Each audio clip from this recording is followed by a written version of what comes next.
মুখ্যমন্ত্ৰী মহিলা উদ্যমিতা আঁচনিৰ 10,000 টকাটো যদি আপোনালোকে পাব বিচাৰে তেনে ক্ষেত্ৰত কিন্তু আপোনালোকে মেইন ফৰ্মটোৰ লগতে যিখন নেকি বিজনেছ প্ল্যানিং ফৰ্ম বা আপোনালোকে ব্যৱসায় পৰিকল্পনা এইটো কিন্তু সঠিক আৰু শুদ্ধভাৱে ফিল আপ কৰিব লাগিব। গতিকে আপোনালোকে কেনেকৈ সঠিক আৰু শুদ্ধভাৱে ফিল আপ কৰিব পাৰিব আজিৰ এই ভিডিঅ'টোৰ জৰিয়তে আপোনালোকক দেখুৱাব। লগতে আজি মই আপোনালোকক চাৰিটা বিষয় দেখুৱাই দিম। প্ৰথমতে হাঁহ পালন, কুকুৰা পালন, তাৰপিছত ছাগলী পালন আৰু আপোনালোকে ফিচাৰীৰ বাবে কেনেকৈ ফৰ্ম ফিল আপ কৰিব পাৰিব, অৰ্থাৎ মাছ পালনৰ বাবে কেনেকৈ ফৰ্ম ফিল আপ কৰিব পাৰিব, business planning form fill up এই বিষয়ে দেখুৱাই দিম। আৰু মেইন ফৰ্মটো যদি আপোনালোকে এতিয়ালৈকে ফিল আপ কৰা নাই কেনেকৈ কৰিব পাৰিব সেই বিষয়ে মই অলৰেডি ভিডিঅ' বনাই দিছো, আপোনালোকে এই ভিডিঅ'টো চাব পাৰে। যেনক এই যিখন ফৰ্ম আপোনালোকে দেখিবলৈ পাইছে এইখন ফৰ্ম ফিল আপ কৰিবলৈ হ'লে কিন্তু আপোনালোকে ফাৰ্ষ্ট টাইম ফৰ্মখন প্ৰিন্ট আউট কৰাব লাগিব। এই ফৰ্মখনৰ পিডিএফ ফাইল কিন্তু মোৰ টেলিগ্ৰাম চেনেলত দি ৰাখিছো, গতিকে আপোনালোকে টেলিগ্ৰামত যাই কিন্তু আপোনালোকে এই ফৰ্মখন ডাউনলোডিং কৰি আপোনালোকে প্ৰিন্ট আউট কৰাই ল'ব পাৰিব। তাৰ পিছত আপোনালোকে কেনেকৈ ফৰ্ম ফিল আপ কৰিব পাৰিব মই এটা এটাকৈ চাৰিটা বিষয় দেখুৱাই আছো। তো প্ৰথমতে মই ইয়াতে ফিচাৰীটো লৈছো, অৰ্থাৎ মাছ পালনটো লৈছো। তো আপোনালোকে ইয়াতে চাওক ফৰ্মখন প্ৰিন্ট আউট কৰাৰ পিছত এনেকৈ আপোনালোকৰ সন্মুখত শো কৰিব। এতিয়া আপোনালোকে কেনেকৈ ফৰ্মটো ফিল আপ কৰিব। তো প্ৰথমতে ইয়াতে আপোনালোকে দেখিবলৈ পাইছে বিজনেছ প্ল্যান। এতিয়া বিজনেছ প্ল্যানত মই ইয়াতে সিলেক্ট কৰিছো ফিচাৰী। এই ফিচাৰী যেটো মই লিখিছো ইয়াতে আপোনালোকে লিখিব পাৰে, নেলিখিলেও কোনো ধৰণৰ অসুবিধা নাই। তো আটাইতকৈ গুৰুত্বপূৰ্ণ পইণ্টসমূহ হ'ল তলৰসমূহ আপোনালোকে এইসমূহ গুৰুত্বভাৱে ল'ব লাগিব।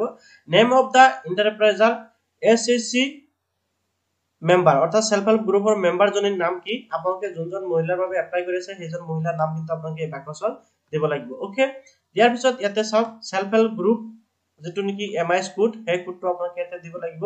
আপোনালোকে কোডটো দিয়াৰ পিছত ইয়াতে চাওক কাৰেন্ট ইকোনমি এক্টিভিটি।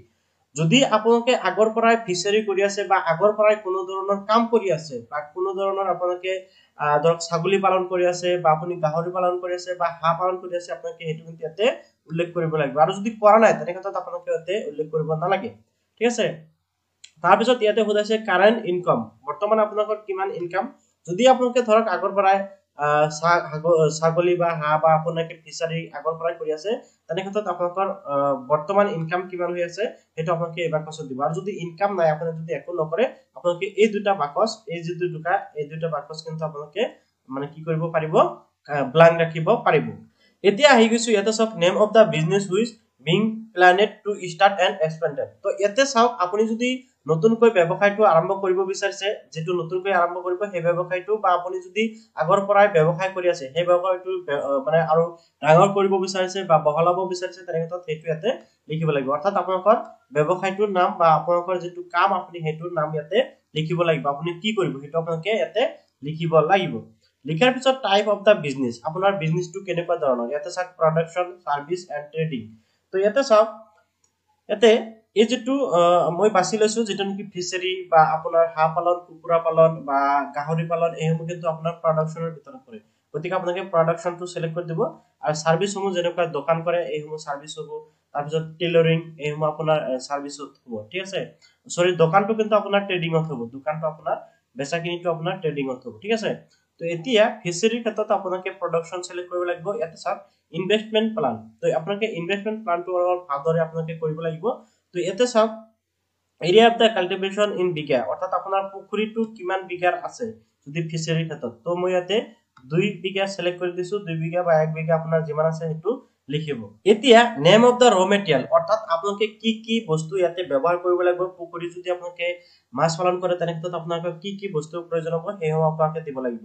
তো ৰ মেটেৰিয়েলত প্ৰথমতে আপোনাৰ ফিছ, অৰ্থাৎ মাছৰ পোনা লাগিব। তো আপোনালোকে ফিছত লিখিব আপোনাৰ কিমান এটা ফিছৰ বা এটা মাছৰ পোনাৰ দাম কিমান হ'ব। মই ইয়াতে 5 টকাকৈ ধৰি লৈছো, আপোনালোকে আপোনালোকৰ হিচাপত ধৰি ল'ব। তাৰ পিছত আপোনালোকৰ কিমান মাছৰ প্ৰয়োজন হ'ব মাছৰ পোনা, মই ইয়াতে 1000 মাছৰ পোনা ধৰি লৈছো। তো মই যদি 1000 মাছৰ পোনা 5 টকাকৈ কিনো মোৰ খৰচ আহিব, টোটাল কষ্ট আহিব 5000, মই ইয়াতে 5000 বহাই দিছো। এতিয়া মাছৰ পোনাৰ লগতে কিন্তু আমাৰ মাছৰ পোনাৰ খাদ্য লাগিব। ইয়াতে চাওক ফিশ ফুড, ইয়াতে চাওক মই 50 টকা ইউনিট ধৰিছো, অৰ্থাৎ 50 টকা কেজি ধৰিছো মাছৰ যি খাদ্য। তো 100 ইউনিট মোৰ প্ৰয়োজন হ'ব, টোটাল খৰচ আহিব ইয়াতে মোৰ 5000 টকা। আপোনালোকে দিব ইয়াতে মেডিসিন আপোনালোকৰ লাগিব, মই ইয়াতে জাস্ট আপোনালোকক ডেমো দেখুৱাৰ বাবে 5 টকাকৈ ইউনিট ধৰিছো, 100 ইউনিট ধৰিলে মোৰ 500 টকা খৰচ আহিব কিন্তু আপোনালোকৰ মেডিচিনটো আৰু বেছি খৰচ আহিব পাৰে মাছৰ ক্ষেত্ৰত তো আপোনালোকৰ হিচাপত আপোনালোকে কৰিব মই জাস্ট আনুমানিক হিচাপে ধৰিছো মই কিন্তু কোনো ধৰণৰ পুখুৰী নকৰো তাৰ পিছত ইয়াতে আছে লাইম অৰ্থাৎ আপোনালোকৰ চূনৰ প্ৰয়োজন হয় মই জানো মানে পুখুৰীত চূন দিয়ে দেখা পাইছো তো চূন যদি 10 টকা কেজি হয় কিমান টকা কেজি মই নাজানো 10 টকা যদি কেজি হয় মই 30 কেজি চূনত যদি এবছৰৰ বাবে প্ৰয়োজন হয় ইয়াতে 300 টকা হ'ব ঠিক আছে 300 টকা মই বহাই দিছো তাৰ পিছত অদাৰছত আপোনালোকৰ কিছুমান বস্তু আহিব পাৰে যেনেকৈ আপোনাৰ গোবৰ লাগে আৰু কিবা কিবি বহুত বস্তু লাগে মই জনামতে তো সেই মই অদাৰছত দি দিছো আপোনালোকৰ প্ৰয়োজন আপেক্ষে ইয়াতে আপোনালোকে লিখি দিব অদাৰছত কি আহে 50 টকা কেজি মই ধৰিছো আৰু 50 কেজি ধৰিছো ইয়াতে মই টোটাল খৰচ আহি যাব 2500 টকা ঠিক আছে এতিয়া ইয়াতে টোটাল কষ্ট মোৰ কিমান আহিছে খৰচ আহিছে এটো মই বহাই দিছো 13300 টকা মোৰ টোটাল খৰচ আহিছে এতিয়া সব ইনভেষ্টমেন্ট প্লানত আপোনালোকে কেনেকৈ কৰিব তো টোটাল ইনভেষ্টমেন্ট প্লান ইয়াতে আহি গৈছে মোৰ 13300 টকা এতিয়া সব ফান্ড ডিটেইল মুখ্যমন্ত্ৰী মহিলা উদ্যমিতা আঁচনিৰ পৰা কিন্তু মই কিমান পাম 10000 টকা ইয়াতে পাই যাম এতিয়া মোৰ সেলফ কন্ট্ৰিবিউশন কিমান হ'ব মোৰ নিজৰ পকেটৰ পৰা দিব লাগিব 3300 টকা টোটাল খৰচ আহিব ইয়াতে 13300 টকা এইখিনি আপোনালোকে বহাই দিলে বহাই দিয়াৰ পিছত এতিয়া মাৰ্কেটিং এণ্ড সেলস প্লান আপোনালোকে মাৰ্কেটিং বা সেলস কেনেকৈ কৰিব বা কিমান টকা আপোনাৰ প্ৰফিট হ'ব সেই বিষয়ে দিব লাগিব এটা সব প্ৰডাকশন তো এটা সব ফিশ আপোনাৰ প্ৰডাকশন মাছৰ পৰা তো পুখুৰীৰ পৰা আপোনাৰ মাছে প্ৰডাকশন হ'ব তো ফিশ আহি গল তো এক্সপেন্টেড প্ৰডাকশন আপোনালোকৰ কিমান কেজি হ'ব মই ইয়াতে 400 কেজি ধৰি দিছো আনুমানিক তাৰ পিছত 400 কেজি মাছ যদি মই 200 টকা কৈ সেল কৰো আপোনাৰ মাছ কম বেছি হৈ যায় দাম আপোনাৰ হিচাপত ধৰিব মই ইয়াতে 200 টকা কৈ এভাৰেজ ধৰিছো 200 টকা কৈ যদি বিক্ৰী কৰো তেনেকৈ 400 কেজি মাছৰ দাম কিন্তু ইয়াতে 80000 টকা হৈ যাব ঠিক আছে তো ইয়াতে সব 80000 ৰ পৰা আপুনি ইয়াতে 13000 মাইনাস কৰি দিলে আপোনাৰ 67000 মান আপোনাৰ বছৰি ইনকাম কিন্তু ইয়াতে হৈ যাব ঠিক আছে আপোনালোকে এনেকৈ পুকুৰীটো কৰি লব পাৰিব এতিয়া মই আন এটা দেখি আছো যেনেকৈ ফ্ৰেণ্ডসকল যদি ভিডিওটো অলৰেডি ভাল পাইছে নিশ্চয় লাইক কৰিব আৰু চেনেলটো সাবস্ক্ৰাইব কৰিব এতিয়া আৰম্ভ কৰিছো আপুনি যদি কুকুৰা পালন কৰিব বিচাৰে ইয়াতে চাক পোল্ট্ৰি ফাৰ্ম বুলি মই লিখি দিছো এতিয়া হেজন সেম ইয়াতে আহি যাব আপোনাৰ গোটৰ মহিলাজনীৰ নাম আপোনালোকে ইয়াতে দিব তাৰ পিছত গোটৰ এমআইএস কোডটো আপোনালোকে এই বাকচত দিব এন্ড কাৰেন্ট ইকোনমি যদি আপোনাৰ আগৰ পৰা আছে হেতু ইয়াতে আপোনালোকে দিব আৰু যদি নাই তেনেকাত আপোনালোকে ব্ল্যাঙ্ক এৰিব পাৰে ঠিক তেনেকৈ এটো কিন্তু আপোনাৰ আগৰ পৰা যদি আছে বিজনেস বা আপোনাৰ ইনকাম উপাৰ্জন কৰিব লগা আছে এটো বহাব নথা আপোনালোকে ক্লোজ কৰি দিব তো এই বাকচত আপোনালোকক মই অলৰেডি কৈছো এই বাকচত আপোনালোকে কি কৰিব লাগিব যদি আপুনি আগৰ পৰা বিজনেস কৰি আছে সেই বিজনেসটো লিখিব বা আপোনালোকে যদি নতুনকৈ বিজনেস আৰম্ভ কৰিব বিচাৰিছে এই বিজনেসটোৰ নামটো লিখিব এতিয়া টাইপ অফ বিজনেস মই আগতে কৈছো এটো প্ৰডাকশনত আহিব কুকুৰা পালন কিন্তু আপোনাৰ প্ৰডাকশনত আহি যাব ঠিক আছে তো এতিয়া প্ৰডাকশনত অহাৰ পিছত ইয়াতে আপোনালোকে দেখিব আছে এৰিয়া অফ দা কাল্টিভেশন বিঘা আপোনালোকৰ কিমান বিঘা মাটিৰ প্ৰয়োজন হ'ব কুকুৰা পালনৰ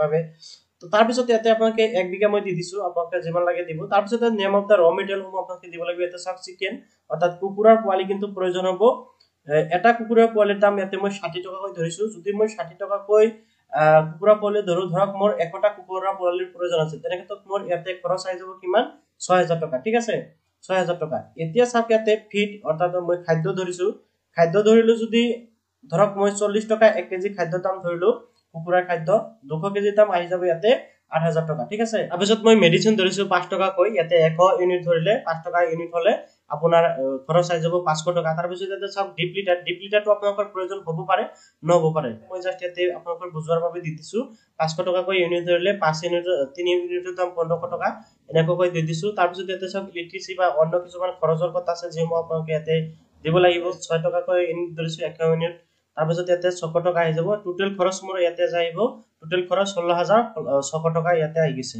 তাৰ পিছত ইয়াতে ফান্ড ডিটেইলছ থাকক 10000 টকা মুখ্যমন্ত্ৰী মহিলা উদ্যমিতা আঁচনিৰ পৰা দিলে চৰকাৰ তৰফৰ পৰা দিলে 6600 টকা আপুনি নিজৰ পকেটৰ পৰা দিব লাগিব টোটাল ইয়াতে ইনভেস্ট হল 16600 টকা ঠিক আছে 16600 টকা আপোনাৰ টোটাল ইনভেস্ট হৈ যাব তো ইয়াতে সব প্ৰডাকশনত আপোনাক কি আহিব চিকেন মিট ইয়াতে সব এডভান্সড প্ৰডাক্ট কিমান আহিব 120 কেজি মই ইয়াতে আনুমানিক ধৰি লৈছো যদি আপোনাৰ 120 কেজি 300 টকা কৈ আপুনি মানে কুকুৰা মাংস বিক্ৰী কৰাৰ তেনে ক্ষেত্ৰত আপোনালোকে কিমান বিক্ৰী কৰিব পাৰিব 36000 টকা বিক্ৰী কৰিব পাৰিব ইয়াৰ উপৰিও কিন্তু আপোনালোকে কুকুৰা কণীও বিক্ৰী কৰিব পাৰিব যদি আপুনি কণী উৎপাদন কৰিব পাৰে কণী বিক্ৰী কৰিব পাৰিব ঠিক আছে এক্সট্ৰা এটো ধৰিছো এডিশনাল ইনকাম মই ধৰিছো পাৰ ইয়াৰ তো যদি আপোনালোকে ইনকাম কৰিব পাৰে টোটাল 40000 টকা এতে ইনকাম 16000 টকা খৰচ টোটাল 40000 টকা ইনকাম 24000 টকা টোটাল আপোনাৰ ইনকাম আহি যাব ৰাহি হ'ব ঠিক আছে এটো হল পোল্ট্ৰি ফাৰ্মৰ মই দেখাই দিলো কুকুৰা পালনৰ তাৰ পিছত মই আন এটা দেখাই আছো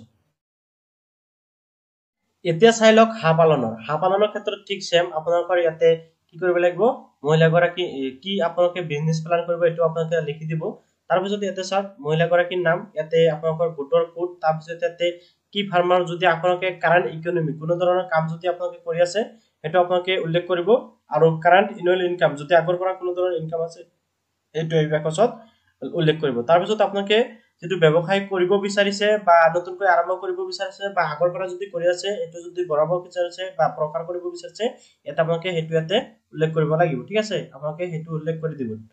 তাৰপিছত ইয়াতে আপোনালোকে দেখিবলৈ পাব আটাইতকৈ গুৰুত্বপূৰ্ণ ডিটেইলছসমূহ, ইয়াতে চাওক টাইপ অফ বিজনেছ, ইয়াতে এটো কিন্তু আপোনাৰ প্ৰডাকচনে হ'ব। তাৰপিছত ইনভেষ্টমেন্ট প্লান আপোনালোকৰ যেটো নেকি আপোনাৰ ফাৰ্ম হেতু আপোনালোকে কিমান বিঘা হেতু কিন্তু আপোনালোকে ইয়াতে দিব পাৰিব। ইয়াতে মই 50 দি দিছো, ইয়াতে 50 নহয় আপোনাৰ হয় হেতু আপোনালোকে দিব লাগিব। তাৰপিছত ইয়াতে আপোনালোকৰ হাঁহৰ যে প্ৰয়োজন হ'ব, হাঁহৰ প্ৰয়োজন হ'ব, ধৰক এটা হাঁহ পোৱালে যদি 60 টকাকৈ প্ৰয়োজন হয় তেনে ক্ষেত্ৰত 100টা হাঁহ পোৱালেৰ দাম কিমান হ'ব 6000 টকা। এটা খাদ্য হাঁহৰ খাদ্যৰ দাম ধৰক 40 টকা, ইউনিট হলে 200 ইউনিটৰ দাম হ'ব আপোনাৰ 800 টকা। তাৰপিছত ইয়াতে মেডিচিনৰ প্ৰয়োজন আছে 5 টকা ইউনিট হলে 100 ইউনিটৰ দাম হ'ব 500 টকা। ঠিক তেনেকৈ ডিপ লিনাৰ যেটো মাটিত দিয়া হয় ডিপ লিটাৰ এটো আপোনালোকৰ চাওক 500 টকা ইউনিট হলে 3 ইউনিটৰ দাম হ'ব আপোনাৰ 1500 টকা। ইলেক্ট্ৰিসিটি অন্যান্য আছে ইয়াতে আপোনাৰ 6 টকাকৈ ধৰিলো, ইয়াতে 100 টকা 100 ইউনিটৰ দাম হ'ব আপোনাৰ খৰচ 6 টকা, টোটাল ইয়াতে খৰচ আহিব 16600 টকা, ঠিক আছে। তাৰপিছত ইয়াতে চাওক আপোনাৰ সৰকাৰি ইয়াতে ফান্ড ডিটেইলছত সৰকাৰি ফান্ডৰ পৰা দিব আপোনাক 10000 টকা, আপোনাৰ নিজৰ পকেটৰ পৰা দিব লাগিব, এটা সেলফ কন্ট্ৰিবিউশন হ'ব 6600 টকা। তাৰপিছত টোটাল খৰচ আহিছে ইয়াতে 16600 টকা। এতিয়া চাওক আপুনি হাঁহৰ পৰা কি পাব, ইয়াতে চাওক ডাক মিট আপোনালোকে হাঁহৰ মিট বিক্ৰী কৰিব পাৰিব। যদি 1 কেজি মিট 120 কেজি ধৰক আপোনাৰ আনুমানিক প্ৰডাকশন হ'ব 120 কেজি হাঁহৰ মাংস। এতিয়া ধৰক আনুমানিক আপুনি যদি 300 টকাকৈ সেল কৰে তেনে ক্ষেত্ৰত কিন্তু আপোনাৰ 36000 টকা হৈ যাব। ইয়াতে মই সেল ধৰিছো 4000 টকা এক্সট্ৰা ইনকাম যেটো আপোনাৰ হৈ যাব। যেনক এতিয়া আগবাঢ়িছো ছাগলী পালনত।